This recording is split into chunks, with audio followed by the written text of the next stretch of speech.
حمزہ ناصر official Islamic channel کو like subscribe کریں۔ ام المومنین سیدہ عائشہ رضی اللہ تعالیٰ عنہ فرماتی ہیں کہ ایک دن حضور کا دریا رحمت جوش میں تھا اور حضور نے فرمایا عائشہ جو مانگنا ہے مانگ لو۔ میں نے عرض کی یا رسول اللہ اگر آپ اجازت دیں تو میں اپنے باپ حضرت ابو بکر صدیق رضی اللہ تعالیٰ عنہ سے مشورہ نہ کر لوں کہ میں نے کیا مانگنا ہے؟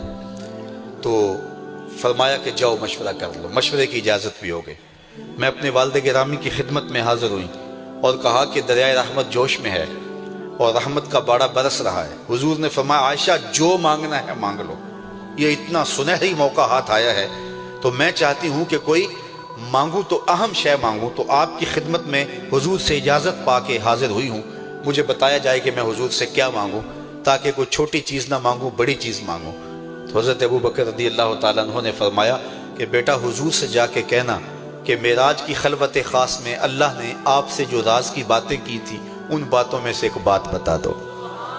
مانگا بھی تو علم مانگا، اور عائشہ میرے سے وعدہ کرو جو حضور بتائیں مجھے بھی آ کے بتانا ہے۔ ام المومنین حاضر خدمت ہو گئیں۔ حضور نے پوچھا عائشہ مشورہ ہو گیا؟ کہا جی حضور ہو گیا۔ کہا مانگو کیا مانگتی ہو؟ کہا حضور معراج کی خلوت خاص میں جب اللہ کے حضور حاضر ہوئے تو رب نے آپ سے راز کی باتیں کی تو ان باتوں میں سے ایک بات بتا دیں۔ حضور مسکرا پڑے۔ اس بات پہ مسکرائے ہوں گے میرے یار غار کا انتخاب کیسا ہے، یا اس بات پہ مسکرائے ہوں گے کہ راز کی بات بتا دوں تو راز راز نہ رہا، لیکن وعدہ کیا تھا۔ کہا عائشہ سنو، جب میں قرب خاص میں پہنچا تو میرے مالک نے مجھ سے راز کی جو باتیں کی ان میں سے ایک بات یہ تھی، محبوب تیری امت میں سے کوئی شخص کسی شخص کا ٹوٹا ہوا دل جوڑ دے تو میرے اوپر لازم ہے بغیر حساب کے جنت عطا کرو۔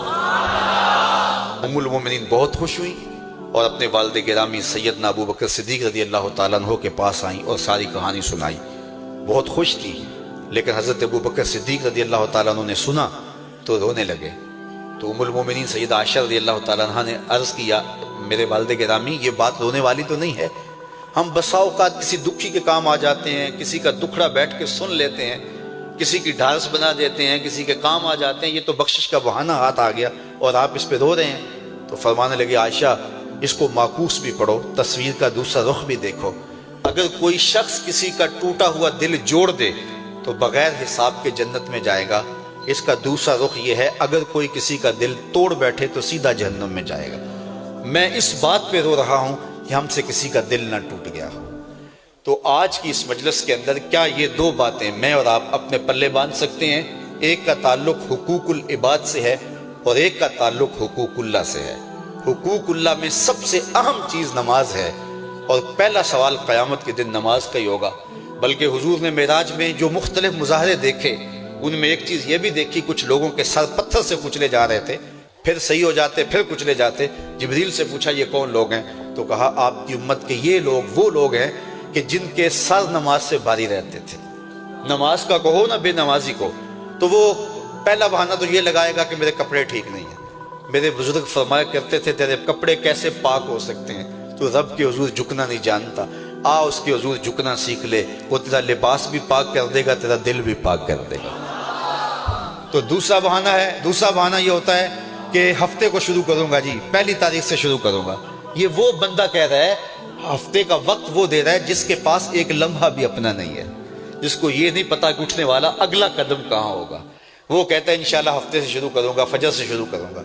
میاں اللہ کے حضور بلاوا 5 وقت ہمیں آتا ہے، حی علی الصلاۃ حی علی الفلاح۔ کتنے بدبخت ہیں کہ جو اس پکار پہ اٹھ کے اس کے حضور حاضر نہیں ہوتے۔ 5 گانا نماز شعار زندگی بنا لو، اور ہم یہ پکا عزم مصمم کر کے اٹھیں، اتنے زور سے ہم ارادہ کریں کہ شیطان بھاگ جائے، ہماری ہوا سے بھی بھاگ جائے۔ یہ تو اتنے پختہ ارادے کے ساتھ عزم کر کے جو ہے وہ آج ارادہ کر کے یہاں سے نکلے ہیں کہ وہ فجر کے وقت ہمیں بہکانے میں کامیاب نہ ہو، ادھر اذان پکارے ادھر ہم دوڑتے ہوئے اللہ کے گھر کی طرف پلٹ آئیں۔ ہم یہ عزم کریں کہ آج کے بعد نماز نہیں چھوڑیں گے۔